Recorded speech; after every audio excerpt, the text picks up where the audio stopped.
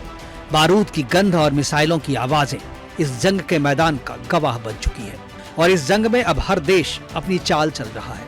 चीन ने भले ही दिखावे के लिए इजराइल की कार्रवाई की निंदा की, लेकिन असल सच्चाई यह है कि दुनिया का हर ताकतवर देश इस युद्ध की शतरंज में अपने मोहरे सजाने में जुटा है। उधर अमेरिका ने अपना रुख साफ कर दिया है। राष्ट्रपति डोनाल्ड ट्रंप ने ईरान को ललकारते हुए साफ साफ कह दिया है कि रुक जा ईरान, वरना तेरी जमीन राख हो जाएगी। और शुक्रवार को वो धमाके हुए जिन्होंने ईरान के परमाणु सपनों को चकनाचूर कर डाला। ईरान जो बरसों से परमाणु ताकत बनने का ख्वाब देख रहा था, वो सपना मलबे में दब गया। इजराइल ने एक ही रात में ईरान के परमाणु ठिकानों को राख कर दिया है। तेहरान से किरमान शाह तक मिसाइलें बरसी और ईरान के न्यूक्लियर अड्डे खंडहर बनते चले गए। ईरान की वह महत्वाकांक्षा जिसके दम पर वो खुद को सुपर पावर मानने लगा था, आज राख के ढेर में तब्दील हो चुकी है। Bureau report, Sudarshan.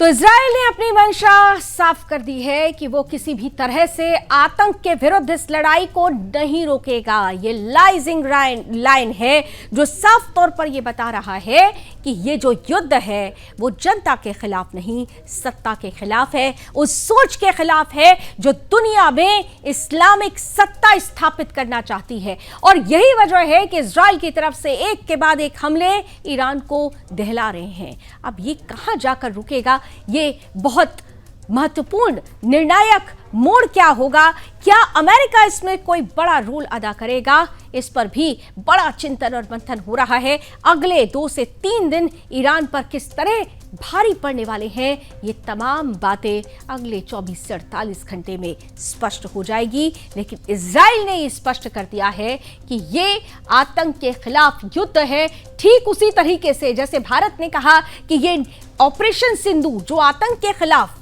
हमारे लिए न्यू नॉर्मल बन चुका है, आतंक के खिलाफ उसके खात्मे के लिए एक धर्म युद्ध है, ठीक इजराइल ने भी उसी कदम पर चलते हुए एक धर्म युद्ध छेड़ दिया है जो आतंक के विरुद्ध है। अब क्योंकि दुनिया के एक कोने में परिस्थिति ऐसी है जिसकी चर्चा हर जगह होना स्वाभाविक है, क्योंकि इसका असर वैश्विक राजनीति पर पड़ेगा। लेकिन एक और ऐसी खबर है जिसकी चर्चा दुनिया के मंचों पर हो रही है। चर्चा हो रही है कि हवाई यात्राओं को सुरक्षित कैसे बनाया जाए।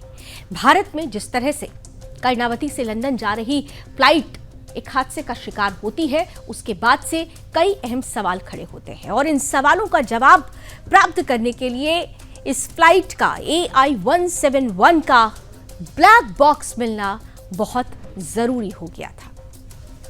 फ्लाइट का ब्लैक बॉक्स मिल चुका है। अहमदाबाद एयरपोर्ट के पास 2 दिन पहले हुई भीषण विमान दुर्घटना को लेकर देश भर में अब भी शोक की लहर है, चिंता का माहौल है। इस हादसे में कई लोगों की मौत हुई, अब तक जो खबर आई है 270 लोग इसमें जान गंवा चुके हैं, जिनमें 241 इस विमान में सवार लोग थे। केवल एक शख्स रमेश विश्वास कुमार जो चमत्कारिक तरीके से बच सके, अन्यथा इस विमान हादसे में कोई भी बच ना सका। कई लोग घायल हुए हैं।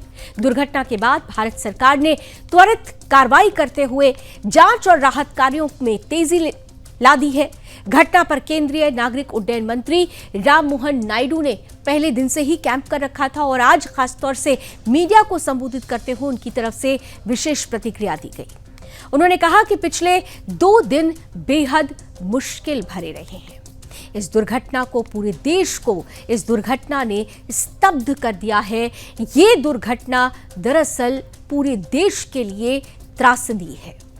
मंत्री ने बताया कि वो स्वयं घटना स्थल पर पहुंचे थे ताकि स्थिति का आकलन किया जा सके और ये देख सकें कि क्या सहायता दी जा सकती है। उन्होंने कहा कि मैं व्यक्तिगत रूप से अहमदाबाद में घटना स्थल पर गया, वहां देखा कि सभी विभाग की टीमें ग्राउंड पर सक्रिय थीं। आग बुझाने, मलबा हटाने और शवों को अस्पताल पहुंचाने के लिए पूरी ताकत झोंक दी गई है। आज भी एक बॉडी जब इस मलबे को हटाया जा रहा था तो इस विमान के पिछले हिस्से से, यानी जहां पर टेल होती है विमान की, जब उसे क्रेन से उठाया गया तो वहां से एक बॉडी मिली है। और अब ये जो तमाम बॉडीज हैं उनका डीएनए सैंपलिंग लेकर परिजनों को कैसे सौंपा जाए, इसकी जांच चल रही है। स्थिति थोड़ी कठिन जरूर है, लेकिन परिजन भी घटना स्थल के आसपास ही मौजूद है, क्योंकि हर कोई चाहता है कि अपने उस अंश को साथ लेकर जाएं जो भले ही अब जीवन के रूप में नहीं लेकिन आत्मा के रूप में उनके साथ रहेंगे। और यही वजह है कि अभी तक जो हम तक खबर आई है 11 बॉडीज का डीएनए मिलान हो चुका है, उनको परिजनों को सौंपा जा चुका है। ये जो प्रक्रिया है वो बेहद मुश्किलों भरी इसलिए भी है क्योंकि इस हादसे के बाद कई ऐसी बॉडीज हैं जो अलग हो चुकी हैं और अलग अलग उनकी सैंपलिंग के साथ डीएनए सैंपल से मिलान करना ये बहुत मुश्किलों भरा हो रहा है। और ऐसे में जैसे जैसे समय बीत रहा है वैसे वैसे जो स्थिति है वो काफ़ी गंभीर हो रही है, लेकिन सरकार और प्रशासन डटा हुआ है, जुटा हुआ है। सरकार की तरफ से परिजनों को हर संभव मदद मुहैया कराने का आश्वासन दिया जा रहा है। नागरिक उड्डयन मंत्री राममोहन नायडू ने जानकारी दी है कि AAIB को तुरंत सक्रिय कर दिया गया था और ये एजेंसी विमान दुर्घटनाओं की तकनीकी जांच करने के लिए ही बनाई गई है। उन्होंने बताया कि जांच एजेंसी ने घटना स्थल से ब्लैक बॉक्स बरामद कर लिया है जो ये बताएगा कि दुर्घटना से पहले क्या हुआ था, असली कारण क्या रहा। ब्लैक बॉक्स की डिकोडिंग से स्पष्ट जानकारी मिल सकेगी कि आखिरी पल में कैप्टन को, जो पायलट थे, उन्हें क्या मुश्किलें आई जिसके बाद ये सबसे बड़ा हादसा हुआ।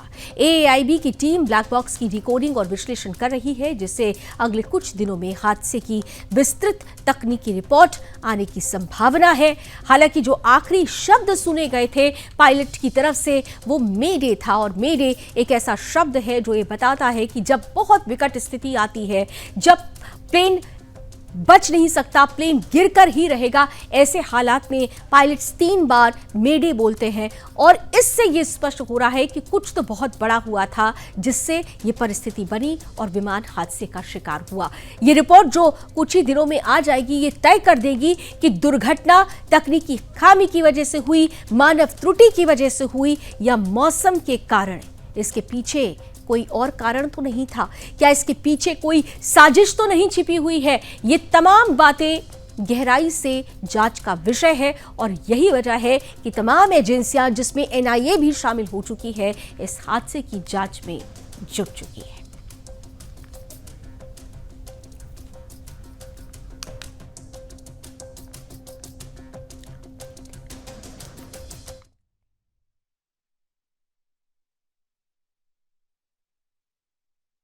यह एक AIC 171 एक शेड्यूल्ड फ्लाइट थी अहमदाबाद से गैटविक के लिए और इसमें कुल 242 लोग सवार थे जिसमें 230 यात्री थे, 2 पायलट और 10 क्रू मेंबर्स थे। इस विमान ने दोपहर 1:39 पर टेक ऑफ किया था और कुछ ही सेकंड्स में लगभग 650 फीट की ऊंचाई पर पहुंचने के पश्चात ये सिंक करने लगा, अर्थात ऊंचाई खोने लगा था।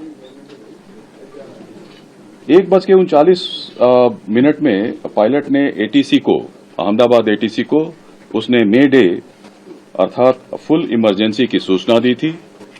एटीसी के अनुसार जब उसने विमान से संपर्क करने की कोशिश की, उसका कोई उत्तर नहीं मिला। ठीक 1 मिनट के बाद यह विमान हमारे एयरपोर्ट से लगे मेधाणी नगर, जो हवाई अड्डे से लगभग 2 किलोमीटर की दूरी पर स्थित है, यह विमान दुर्घटनाग्रस्त हो गया था। विमान की कप्तान कैप्टन सुमित सबरवाल थे और प्रथम अधिकारी थे क्लाइव सुंदर। जहां तक विमान के पूरे इतिहास की बात है, विमान ने इस दुर्घटना से पहले पेरिस दिल्ली अहमदाबाद सेक्टर की उड़ान बिना किसी घटना के पूरी की थी। उसमें कोई रिपोर्ट नहीं थी। पेरिस से दिल्ली और दिल्ली से अहमदाबाद सेक्टर की उड़ान बिना किसी घटना के पूरी की थी और दुर्घटना के कारण रनवे को 2:30 बजे 2:30 में इसको बंद कर दिया गया और उसके बाद सारे प्रोटोकॉल को पूरा करने के बाद 5 बजे से सीमित उड़ानों के लिए अहमदाबाद का रनवे को फिर से शुरू किया गया। तो इंतजार अब उस रिपोर्ट का है जो ये तय करेगा कि आखिरी पल में हुआ क्या था, ये किस वजह से बड़ा हादसा हुआ, उन कारणों का खुलासा होगा। लेकिन इससे पहले डीजीसीए की तरफ से निर्देश जारी कर दिए गए हैं कि यात्रियों की सुरक्षा और उसकी सर्वोच्च प्राथमिकता सुनिश्चित करने के लिए जो लास्ट जांच प्रक्रिया होती है वो पूरी होनी चाहिए और 15 जून से विशेष जांच प्रक्रिया को लेकर ये जो पूरी परिस्थिति है उसे लागू कर दिया जाएगा।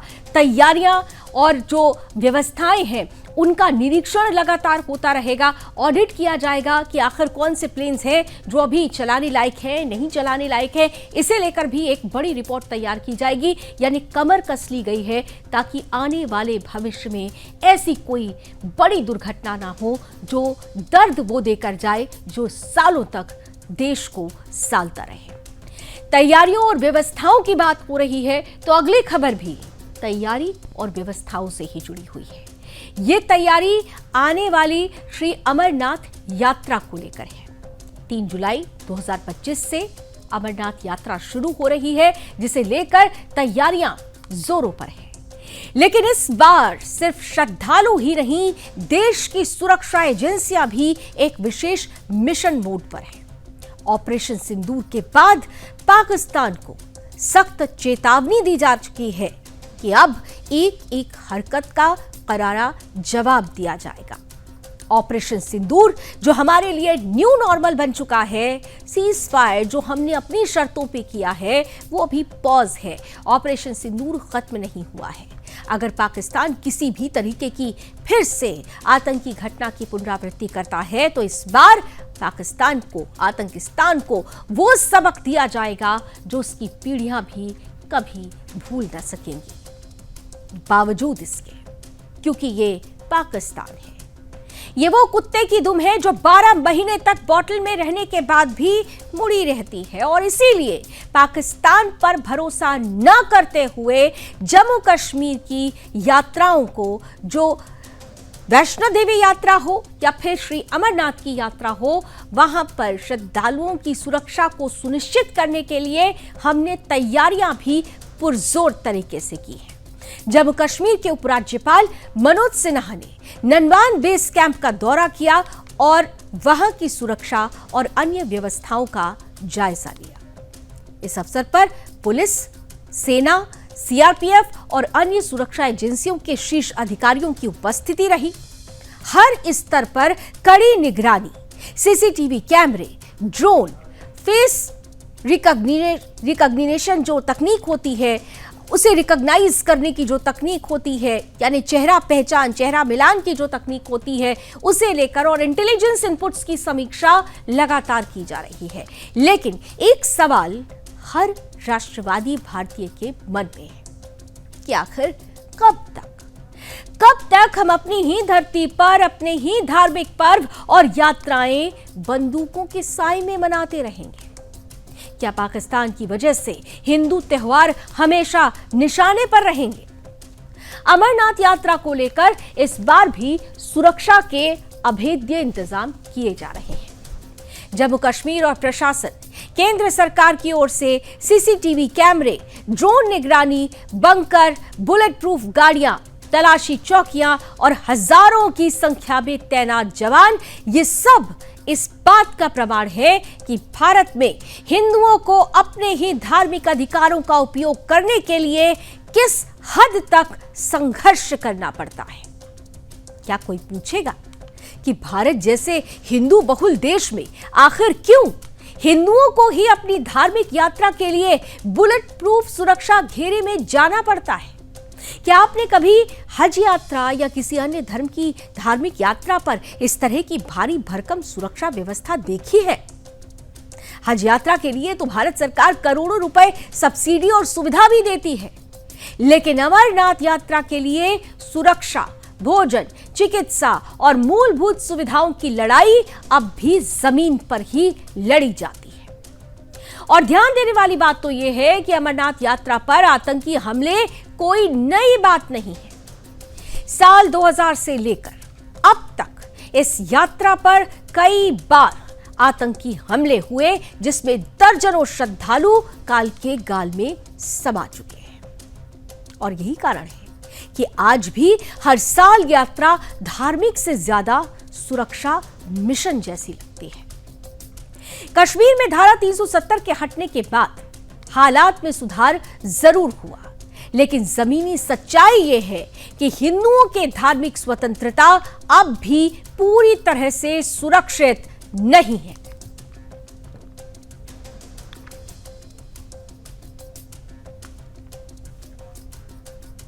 तो सवाल यह है कि हिंदुओं को ही अपने धार्मिक स्थलों पर जाने के लिए यह सुरक्षा घेरा क्यों लेना पड़ता है? आखिर कब तक हम इस तरीके की परिस्थिति से गुजरते रहेंगे? क्या एक निर्णायक कदम उठाने की जरूरत नहीं है?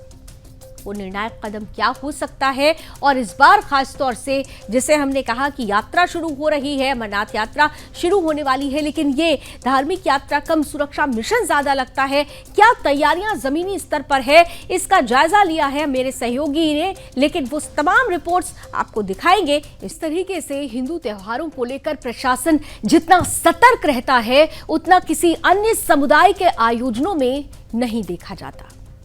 क्या ये सेकुलरिज्म का नया रूप है, जिसमें बहुसंख्यकों को ही सावधान रहने को कहा जाता है? सवाल सिर्फ सुरक्षा का नहीं है, सवाल है सोच का। क्या भारत में एक हिंदू को अपने त्योहार, अपने भगवान और अपनी यात्रा को मनाने के लिए अनुमति चाहिए, सुरक्षा चाहिए और चिंता चाहिए? चिंता इस बात की कि यात्रा पर निकल रहे हैं, कहीं कोई आतंकी घटना ना हो जाए। क्या हिंदू होने की सजा स्वतंत्र भारत में यही होनी चाहिए? 2025 के अमरनाथ यात्रा का ये दृश्य हमें बार बार यही सोचने पर मजबूर करता है कि क्या ये वही भारत है जिसे हम हिंदुस्तान कहते हैं? क्या हम अपने ही देश में अपने ही धर्म को सुरक्षित नहीं रख पा रहे हैं? सवाल बहुत बड़ा है, लेकिन जवाब कौन देगा? और सबसे बड़ा सवाल कि कब तक अमरनाथ यात्रा आस्था की नहीं, सुरक्षा की परीक्षा बनी रहेगी?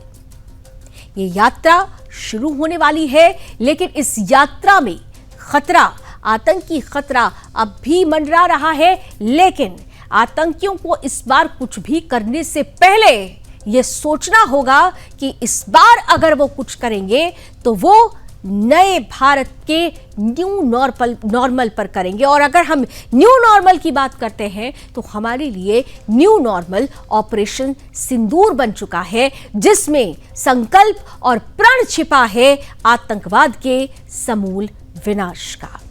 किस तरीके से जमीन पर तैयारियां नजर आ रही है, इसका पूरा जायजा लिया है मेरे सहयोगी रोहिल ने।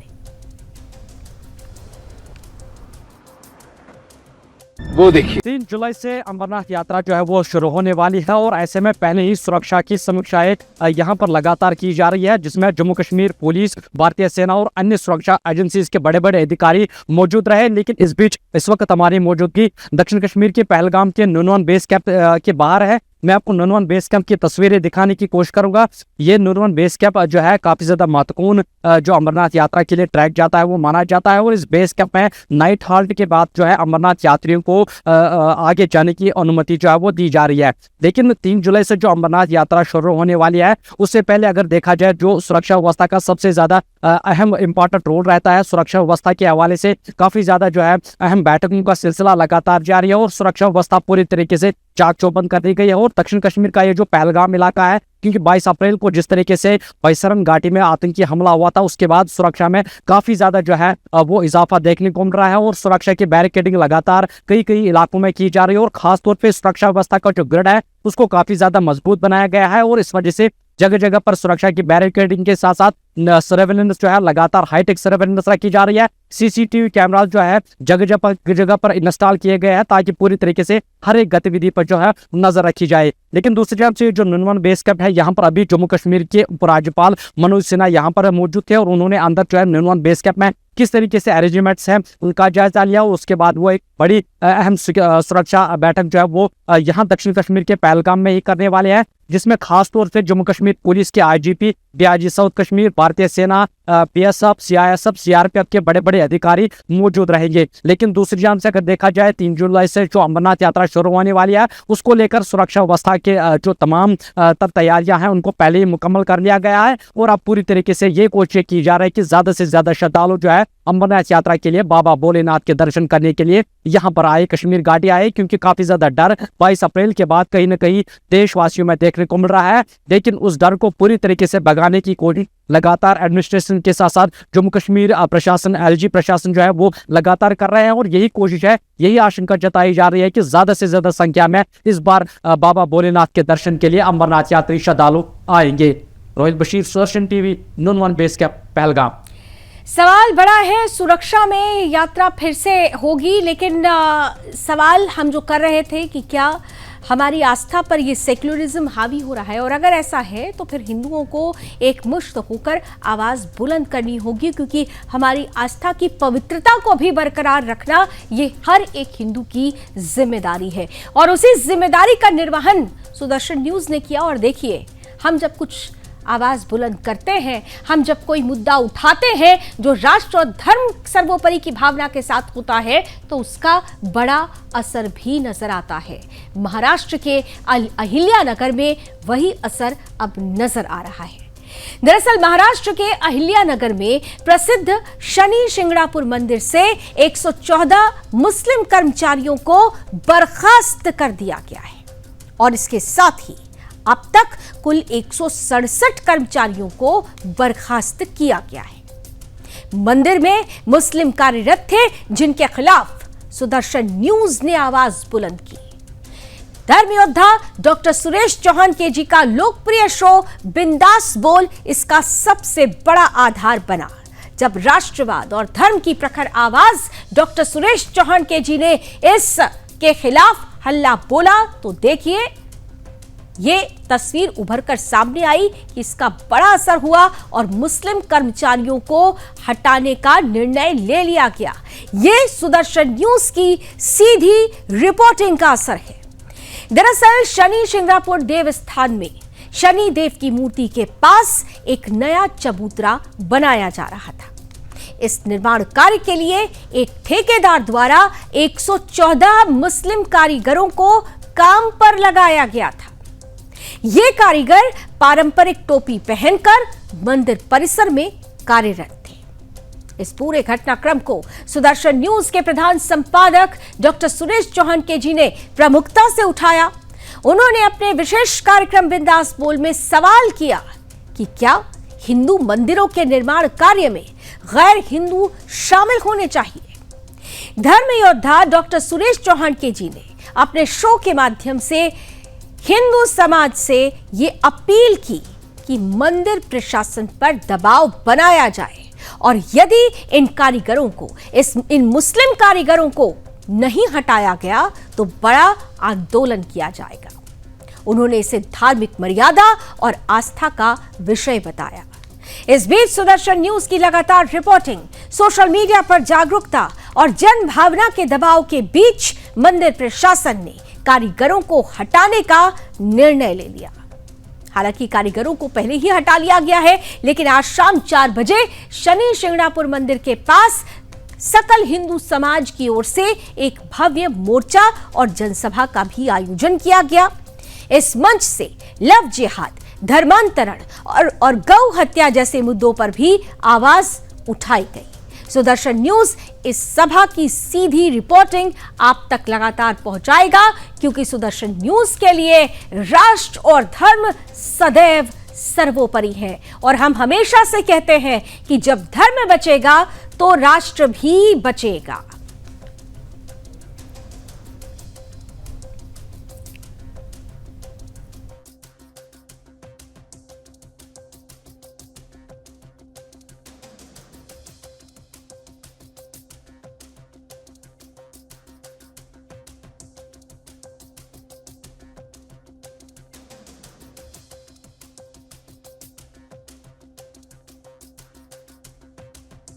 तो धर्म की रक्षा के लिए, राष्ट्र की रक्षा के लिए आवाज बुलंद करनी होगी। सेक्युलरिज्म के इस रोग से देश को बचाना होगा और तब वो परिस्थिति आएगी जिसमें हम हिंदू राष्ट्र की संकल्पना को भी बल दे पाएंगे।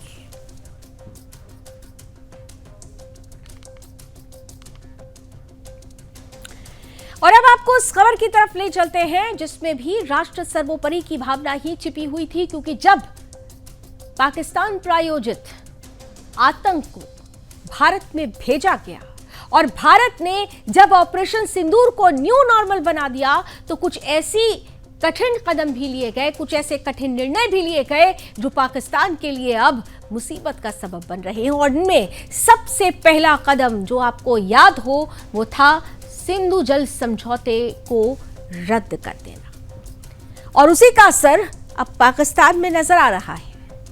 22 अप्रैल को पहलगाम की पवित्र वादियों में पाकिस्तान प्रायोजित आतंकियों ने जो नरसंहार मचाया, उसका बदला अब सिर्फ गोलियों से नहीं बल्कि बूंद बूंद पानी से लिया जा रहा है।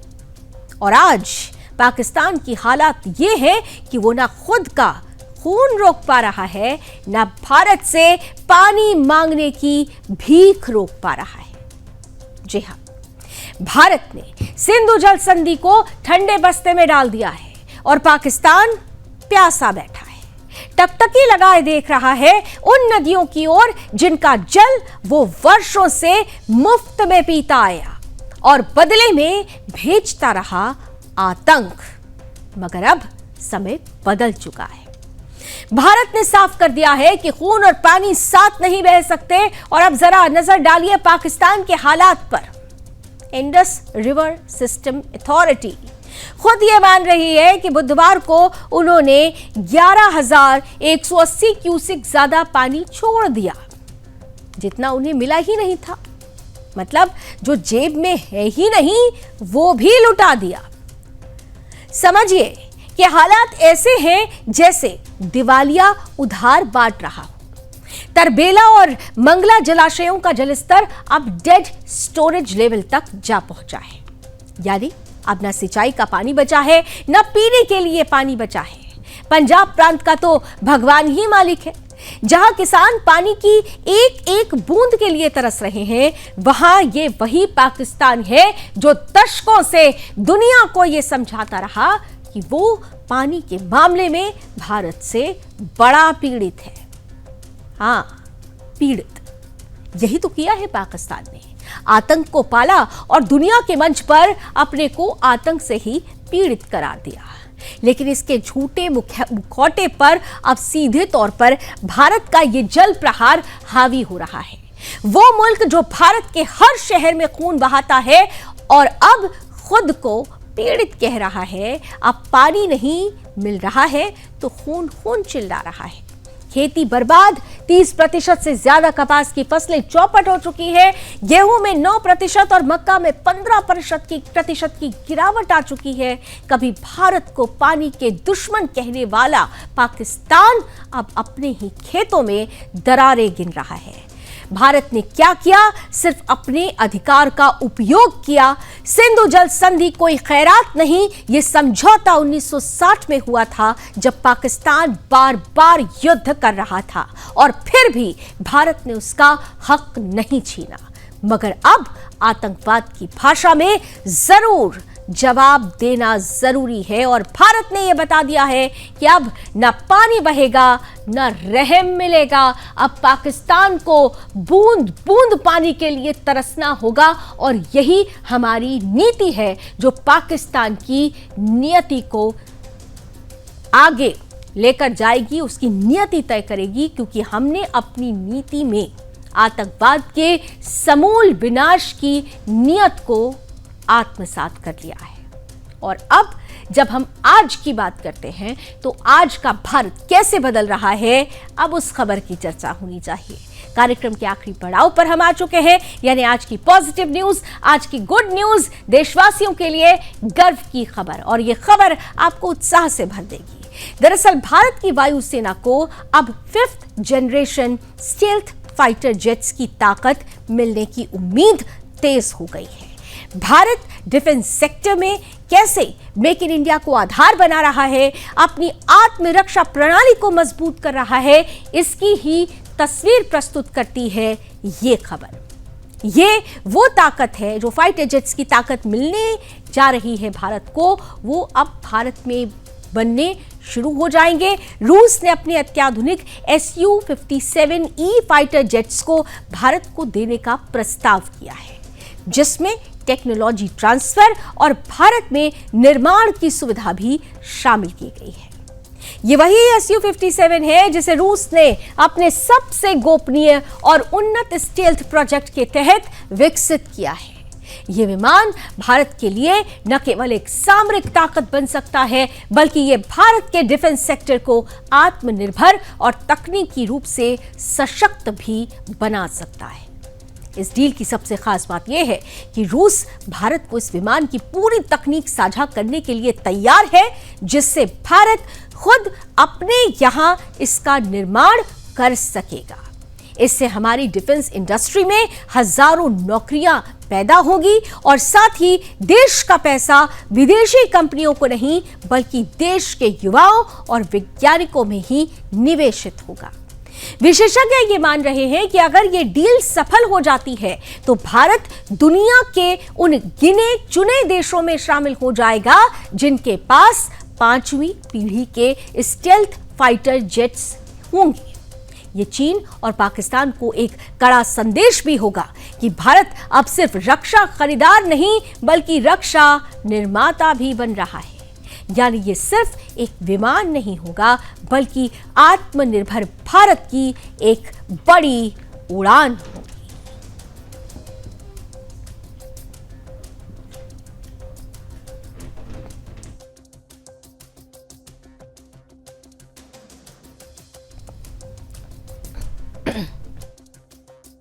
भारत अपनी तरफ से तैयारी कर रहा है, लेकिन अमेरिका इससे परेशान है। रूस से तो डील हो रही है, लेकिन अमेरिका इससे क्यों परेशान है? क्योंकि अमेरिकी F-35 को हमने लेने से इनकार कर दिया था। हुआ क्या था? दरअसल अमेरिका पर भारत को पूरा भरोसा नहीं है और यही वजह है कि यह डील अमेरिका के साथ नहीं हो सकी।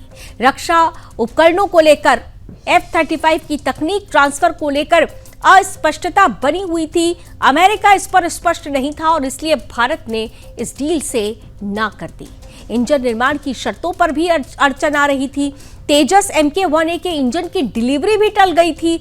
इन सब के बीच तेजस Mk-2 के GE F414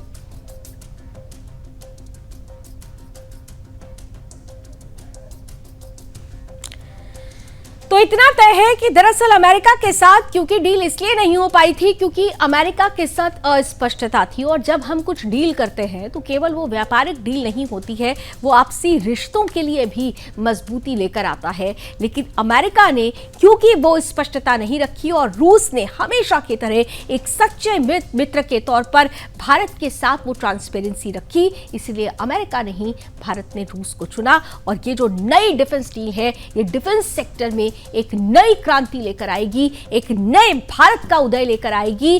राष्ट्र निर्माण नए तरीके से होगा, जहां पर सुरक्षा सर्वोपरि होगी, आतंकवाद का सर्वनाश सर्वोपरि होगा और हिंदू राष्ट्र की संकल्पना भी सर्वोपरि होगी। एक बहुत खूबसूरत तस्वीर हमारे सामने भविष्य में आए, इसी उम्मीद के साथ जनमत में अभी बस इतना ही। देश और दुनिया की तमाम खबरों के लिए आप जुड़े रहिए सुदर्शन न्यूज के साथ।